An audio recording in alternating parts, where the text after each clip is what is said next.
Salut, bonjour tout le monde et merci d'être avec moi et avec Cyril qui est aux commandes aujourd'hui. Je suis ravi de vous retrouver pour ce live sur YouTube qui sera bien sûr enregistré et diffusé de nouveau.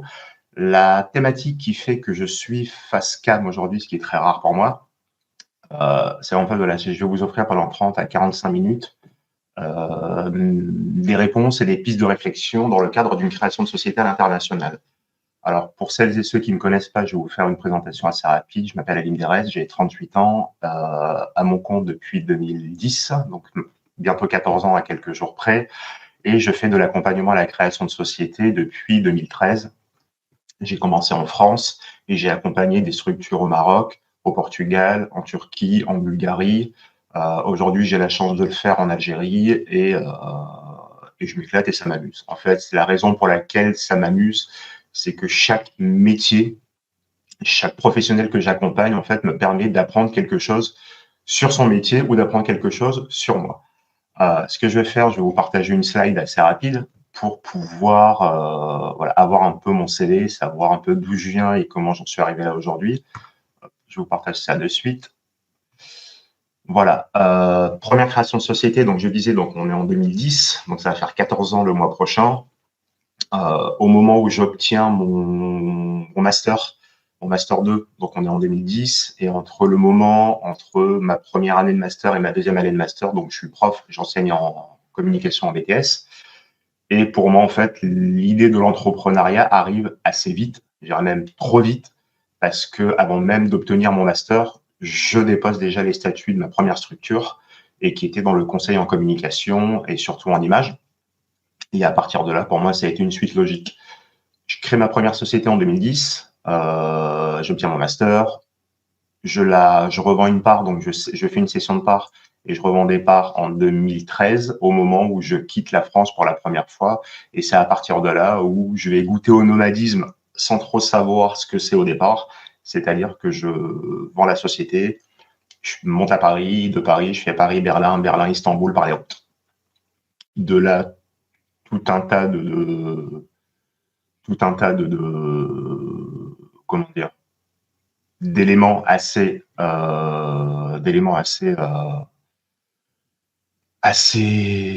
originaux vont venir un peu traverser ma vie. À partir de là, donc j'obtiens mon master. À partir de là, ce qui va se passer, c'est qu'il y a une réelle envie de partir et donc j'en profite, je vends ma société. Donc il y a une session de part qui est faite, donc ça prend un peu de temps, mais je prends la route à ce moment-là. Donc j'habite Toulon, je fais Toulon-Cannes, je vois des potes, des membres de ma famille, je remonte vers Paris, et puis depuis Paris, donc j'attaque directement la route pour Istanbul, qui devait être quand même la destination finale. Et de là, je commence à prendre des points de contact et j'atterris au Maroc. Donc j'attaque vraiment le travail à l'international depuis le Maroc, et à partir de là, il y a réellement une passion qui va naître, qui est l'accompagnement à la création de société. Parce que, comme je le disais encore, il y a en permanence cette envie d'apprendre au quotidien auprès des personnes que j'accompagne. Je le fais je le fais depuis 2013 et j'apprends sur le tas, je me forme. Il y avait très peu de webinaires à l'époque, mais il y avait encore des points de contact où on pouvait récupérer de l'info assez facilement, mais c'était de l'info qui n'était pas hyper digeste.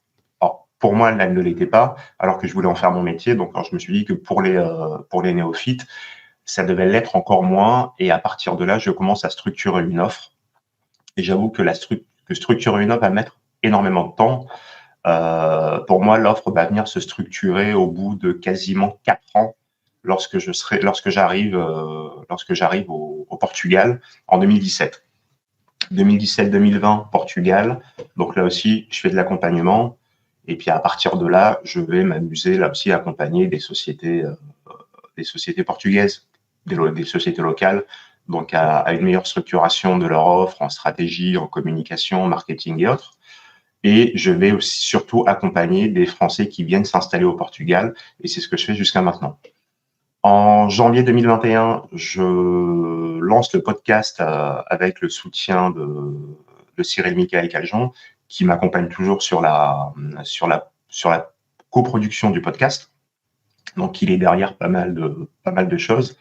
Et en fait, l'idée naît après une discussion avec lui où il m'incite à faire du podcasting, c'est-à-dire à raconter mon parcours. Donc, c'est ce que je fais dans 2 ou 3 numéros hors série. Puis à partir de là, moi, ce qui m'intéresse, c'est ce qui m'excite le plus, c'est d'aller au contact de professionnels francophones installés à l'étranger pour qu'ils viennent me raconter leur parcours. Et depuis janvier 2021 et ce premier numéro enregistré en live à Lisbonne, aujourd'hui, on est à près de 70 numéros. On est écouté dans plus de 90 pays et on a reçu plus de 60 invités sur le podcast qui, mis bout à bout, fait des centaines d'heures de travail. Et pour boucler la boucle, à partir de septembre 2022, je reprends la route de l'école où je commence à enseigner à Lyon au sein de différents établissements et je vais enseigner soit le business development, soit la communication, les strates de communication à l'international. C'est-à-dire que là, je viens réellement apporter une plus-value qui est mon expérience du terrain à l'international.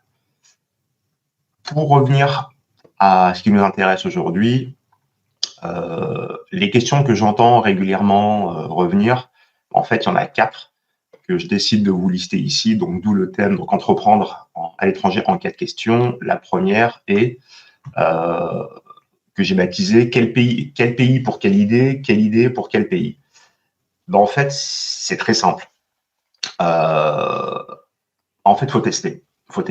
Il y a je crois 1 an et demi, 2 ans, où j'avais fait un article sur LinkedIn où je m'en prenais à toutes celles et ceux qui avaient envie de créer des crêperies à travers le monde. Pour moi, je parlais comment dire, je les appelais, c'était des prophètes de la crêpe et ils avaient une mission divine pour aller répandre la crêpe à travers le monde. Sauf que, en fait, on est confronté à une réalité qui est telle, on est confronté à une réalité qui est le marché. Faire des crêpes en France, ça a du sens. Les faire dans les pays frontaliers, ça a du sens. Par contre, aller vendre de la crêpe au Moyen-Orient, en Asie ou en Amérique du Sud, on va être confronté en fait à une réalité culturelle. C'est-à-dire que les gens ne connaissent pas. Donc, soit on mise sur sa bonne étoile en se disant je vais travailler le marché tel que je vais éduquer le marché. Et Dieu sait, c'est un mot que j'aime pas. On s'adapte à un marché ou on compose avec un marché, mais on n'éduque pas un marché. Et en fait, c'est ce qui se passe à ce moment-là, c'est très simple. Et ça va être, on va devoir évaluer le marché, faire une étude de marché, faire une étude culturelle. Dans l'étude de marché, on oublie très souvent, à mes yeux, la dimension culturelle. C'est-à-dire que les gens vont avoir les moyens d'acheter votre produit, vont être curieux de consommer, d'utiliser votre produit, mais à un moment donné, en fait, il va y avoir une barrière culturelle, c'est-à-dire qu'ils ne sont pas habitués. Donc, ils vont essayer, ça va les intéresser ou pas, ils vont peut-être l'adopter ou pas, mais à un moment donné, si le produit n'est pas, n'est pas aligné avec ce qu'ils connaissent déjà, en fait, vous allez les perdre assez vite. Donc, moi, je pars du principe, si demain, je souhaite quitter la France pour aller entreprendre à l'étranger, je me pose la question de cette manière-là. Quel pays je choisis?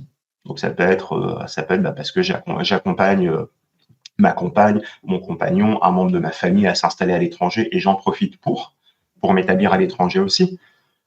Voir ce qui existe, voir qu'est-ce que je peux amener et sinon, se poser la question aussi différemment, c'est-à-dire, j'ai une idée de produit, un produit qui va être extrêmement pertinent, qui va être extrêmement sollicité.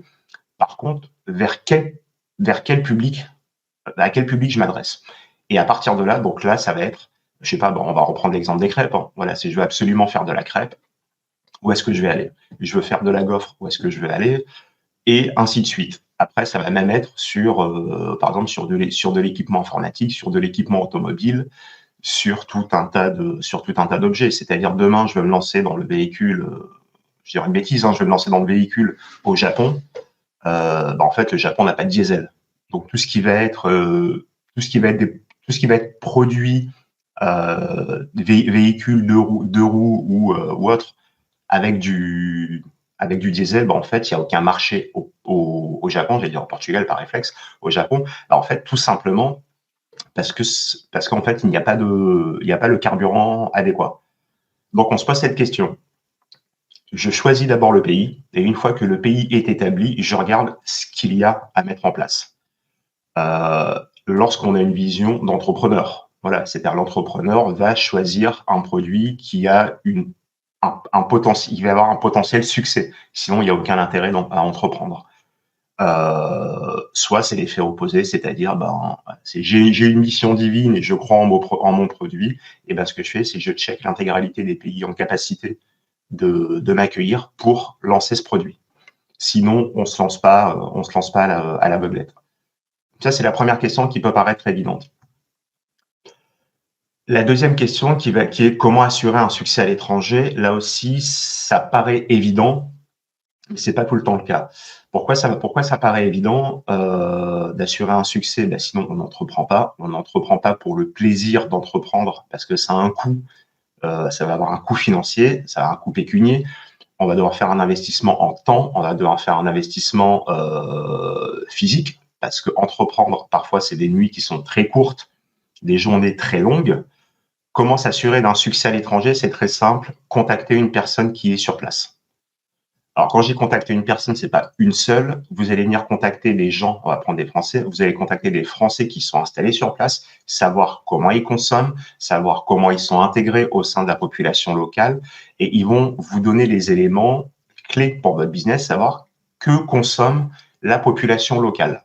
Si vous vous rendez compte que, en fait, c'est les Français qui sont sur place, vous disent, en fait, ça ne marche pas, ça ne marche pas, ça ne marche pas, posez-vous la question de savoir si vous lancez votre produit ou pas. Donc, vous contactez des néophytes, des gens qui n'ont aucun lien avec votre business pour avoir un peu une tendance du marché. Deuxièmement, vous allez contacter des professionnels. Quand je dis des professionnels, c'est des professionnels de l'installation de francophones, d'anglophones dans ce pays-là. Vous allez contacter des avocats, vous allez contacter des fiscalistes. Je fais la distinction des deux, c'est deux métiers complètement différents. Vous allez contacter des comptables, des experts comptables. Vous leur posez les questions parce que la création de votre société dans ce pays-là va peut-être engendrer des conséquences dans votre pays d'origine. Tout dépend de là où vous êtes résident fiscal. Je prends l'exemple des Américains. Les Américains payent leurs impôts, qu'ils soient aux États-Unis ou à l'étranger, payent leurs impôts aux États-Unis. Donc, il y a des conséquences aussi. Il y a des conséquences à évaluer.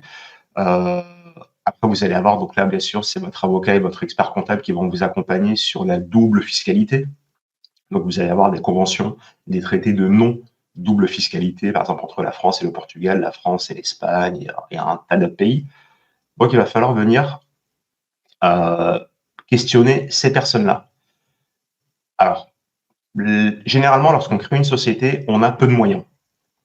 Le conseil que je vous donne, et là-dessus, il est... alors même moi, j'ai déjà fait l'erreur, donc je me permets de vous filer l'info. Ça va vous coûter de l'argent, ça va vous prendre du temps, mais dites-vous que vous allez en fait derrière générer beaucoup plus d'argent et gagner beaucoup plus de temps dans votre process et dans votre intégration sur le marché que si vous ne faites ces tâches au préalable. C'est clair, ça va coûter de l'argent, ça va prendre du temps, mais vous allez répondre à des questions essentielles. Vous pouvez ne pas le faire. Alors, c'est pas une critique, hein. Vous pouvez ne pas le faire. Vous pouvez vous lancer à l'aveugle sur un marché. Mais par contre, ce qui peut se passer, c'est que sur certains produits, on va prendre des produits dans le secteur de la pharma, dans le secteur de la cosmétique, dans l'alimentaire. Vous allez vous confronter, par exemple, à une réglementation très stricte. Je vais prendre un exemple. Vous souhaitez faire de l'export depuis la France vers, je sais pas, vers un pays européen, un pays en Afrique. Donc là, ce qui va se passer, c'est, on va prendre par exemple l'exemple de l'eau. Vous exportez de l'eau, donc ça peut arriver.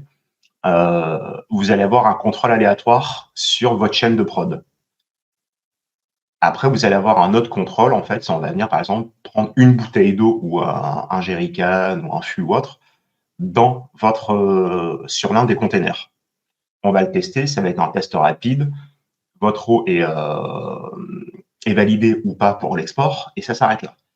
Par contre, vous allez avoir d'autres pays, notamment des pays africains, où en fait, ça va être beaucoup plus poussé. C'est-à-dire que vous voulez exporter depuis l'Afrique vers d'autres pays, vers un autre continent, ce qui va se passer. Alors, c'est même interne à l'Afrique. Hein. Ce qui va se passer dans ces cas-là, en fait, c'est très simple, c'est toute votre chaîne de prod va être contrôlée, ce qui est normal. Vous allez avoir un contrôle de votre container, et par contre, ça ne va pas être un contrôle rapide.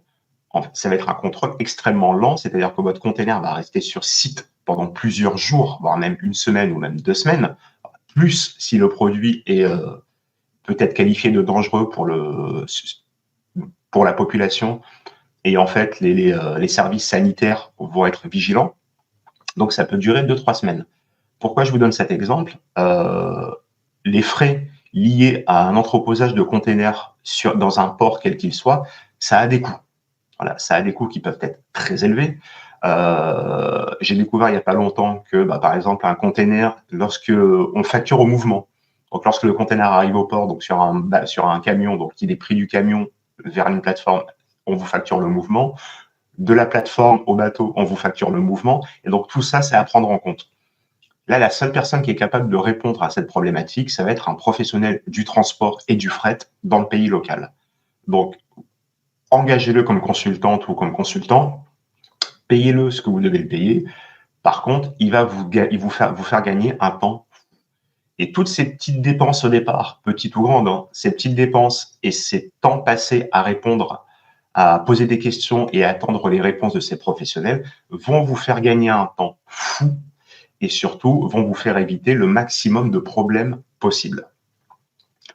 Ça, c'est comment assurer un succès. Il faut pas voir le succès uniquement comme un succès commercial.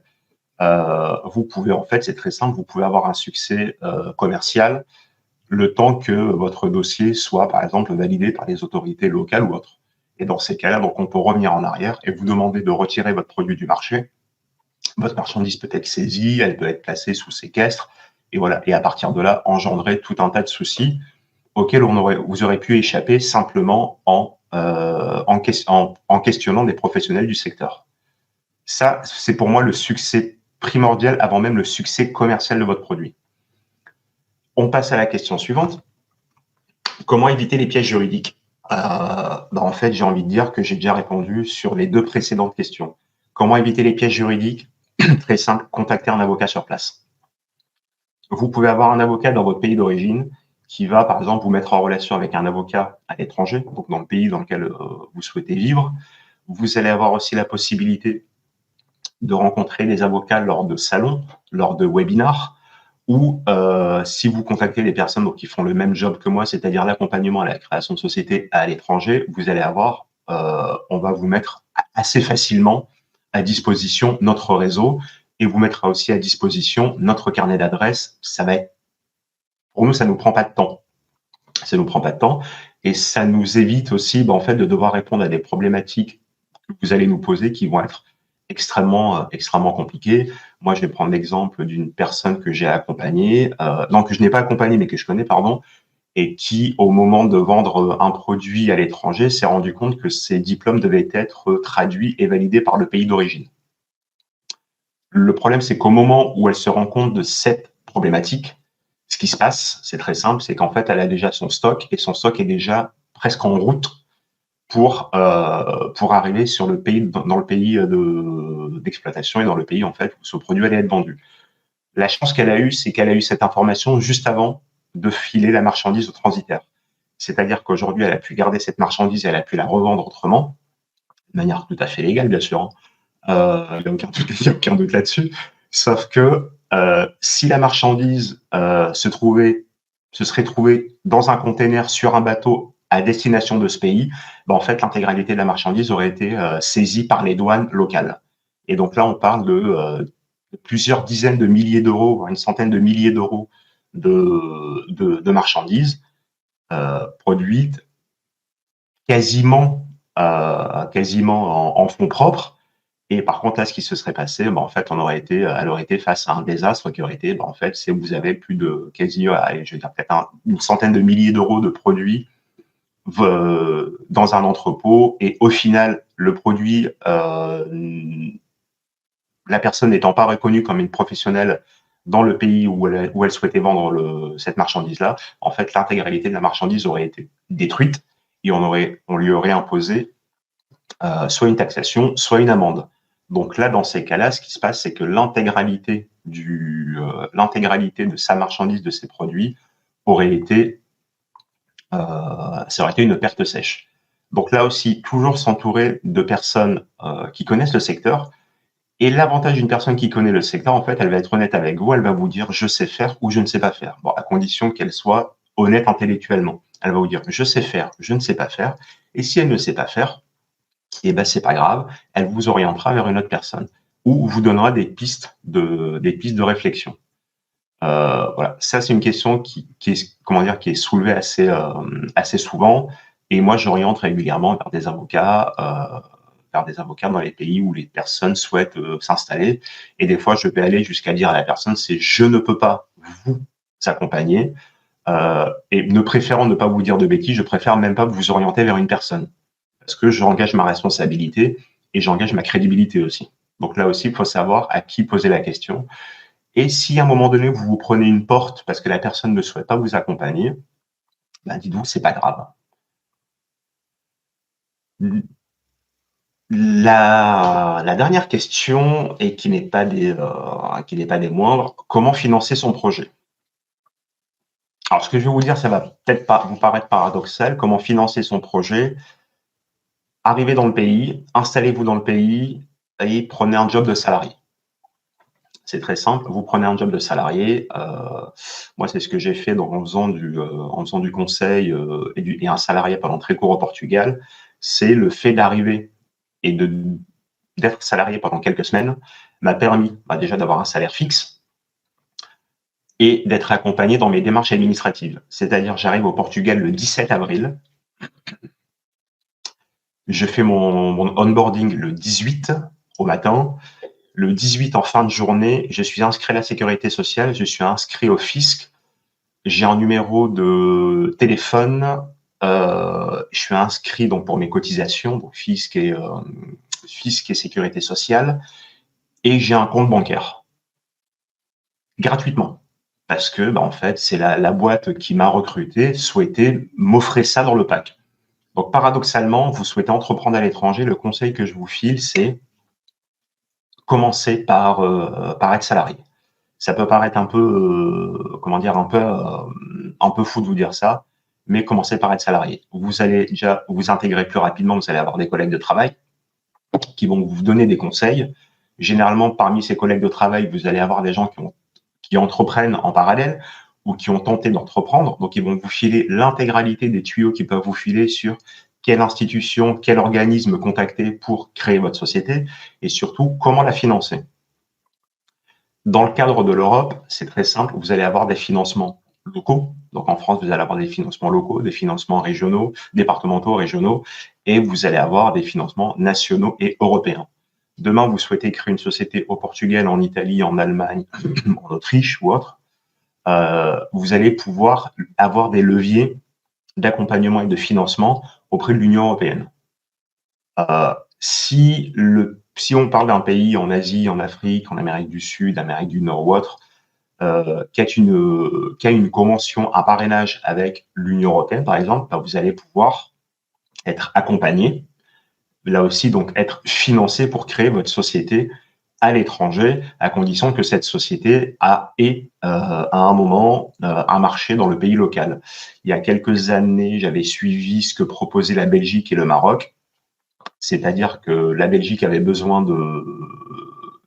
consomme de plus en plus de safran, le Maroc produit du safran, et ce qui s'est passé, c'est très simple, c'est que les autorités belges proposaient aux citoyens belges en fait d'aller monter des structures pour la plantation, l'exploitation et l'export de safran au Maroc. C'est-à-dire qu'en fait, on pouvait quitter la Belgique, s'installer au Maroc, créer une exploitation au Maroc et vendre ce qu'on produisait au Maroc, le vendre directement en Belgique. Donc là, c'était un accompagnement, un financement réel et palpable.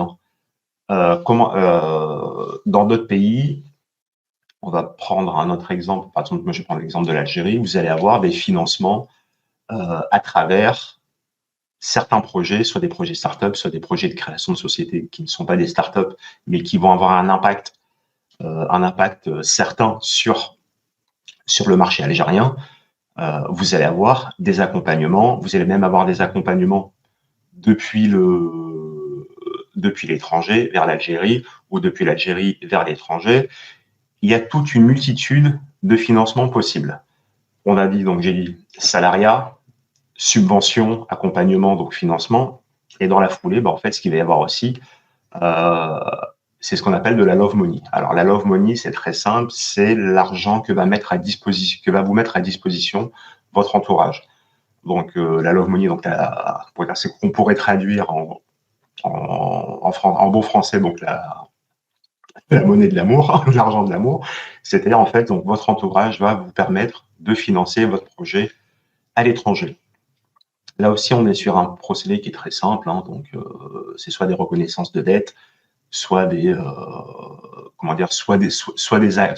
soit un accord devant notaire ou devant avocat, mais il y a toujours cette possibilité-là.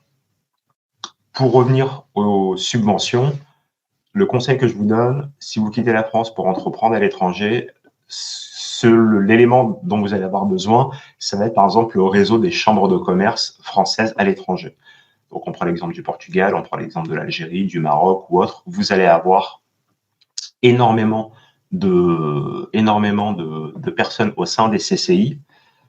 CCIFL pour le Portugal, c'est Chambre de commerce et d'industrie franco-lusophone, donc CCIFL, et vous en avez donc dans quasiment tous les pays au monde.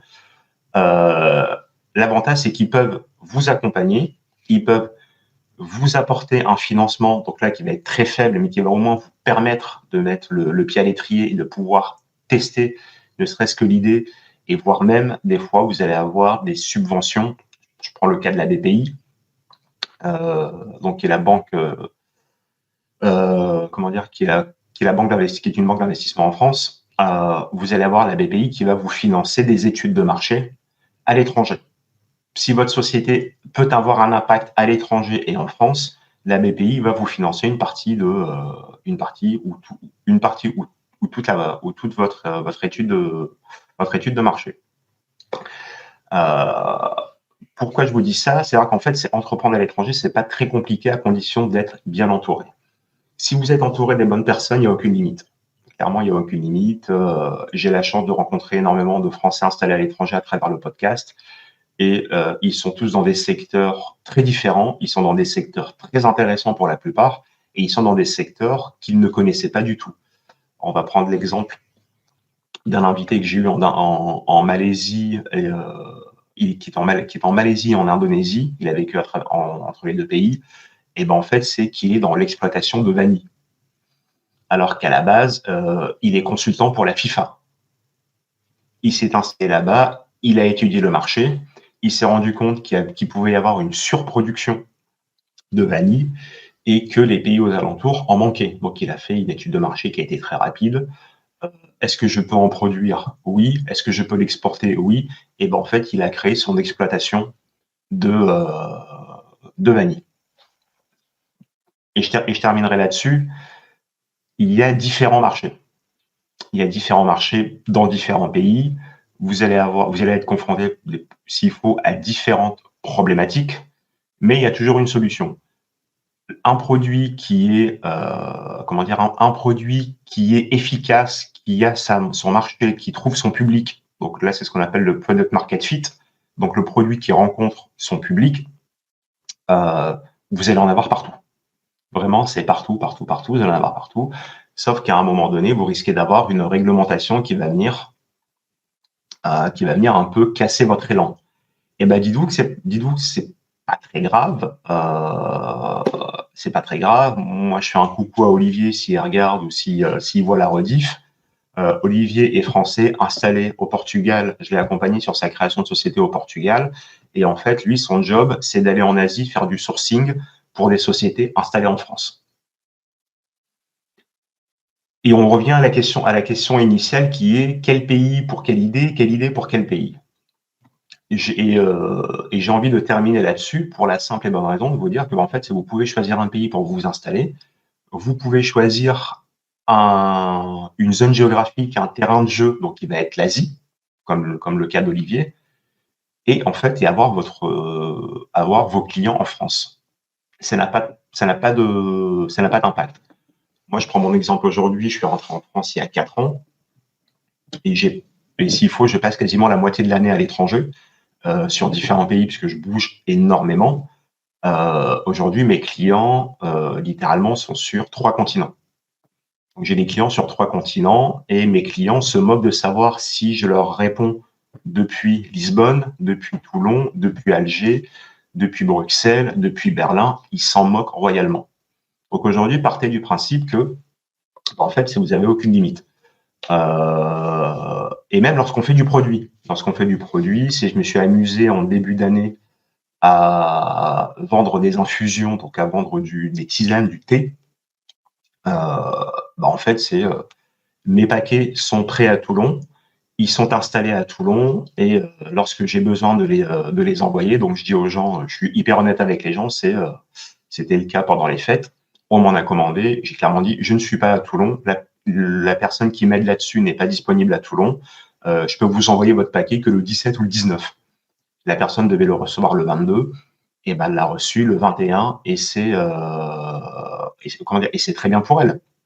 Mais voilà, aujourd'hui, sachez que le Covid, et vraiment je conclurai là-dessus, le Covid est venu changer les paradigmes, qui est que, en fait, votre client peut attendre 24 à 48 heures, c'est pas un souci.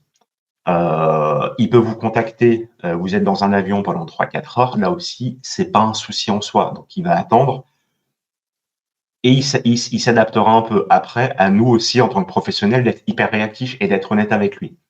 Mon produit est disponible, mais je ne peux pas l'envoyer de suite. Je peux te l'envoyer à telle date ou à telle date.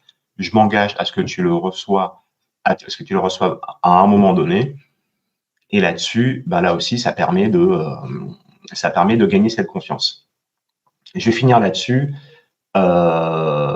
Et c'est aussi finir sur une expression anglaise qui est extrêmement utilisée dans le monde anglo-saxon et avec laquelle on a encore un peu de mal en France, qui est fake it until to make it. C'est-à-dire que vous pouvez vendre l'idée de votre produit, vous pouvez parler de votre produit pendant des heures et des heures et des heures et des journées entières sur les réseaux. Toujours est-il que si votre produit est intéressant, les gens sont prêts à le précommander.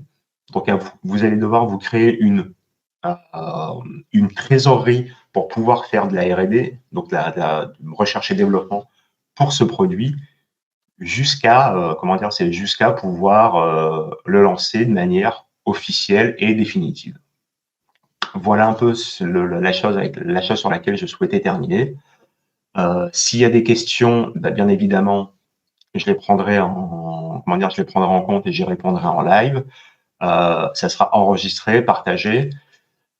Et je vais juste en fait conclure là-dessus en disant, financer un projet, c'est très bien, mais toujours est-il qu'à un moment donné, si vous décidez de rentrer en France, prenez en compte le financement du retour en France. Et là aussi, il y a des professionnels qui sont en capacité de vous accompagner, parce qu'un retour en France, entre démarcher pour trouver un job, trouver un appartement, le déménagement, si on a des meubles, si on est équipé et autres, c'est entre 12 et 15 000 euros. Donc là aussi, ça rentre en compte dans le financement d'un projet. Moi, des fois, ce que je conseille aux gens, c'est mettez un peu ce pactole, ce trésor de guerre assez vite de côté lorsque vous créez une société à l'étranger, pour pouvoir rentrer en toute sécurité. Sur ce, je vous remercie d'avoir regardé. Je vous souhaite un excellent samedi, un excellent week-end. Et vu qu'on est encore dans les temps, je vous souhaite une excellente année 2024 et qu'elle soit riche en rencontres et en business. Ciao tout le monde et merci à Cyril d'avoir été aux manettes aussi pendant ce live. Ciao et à bientôt.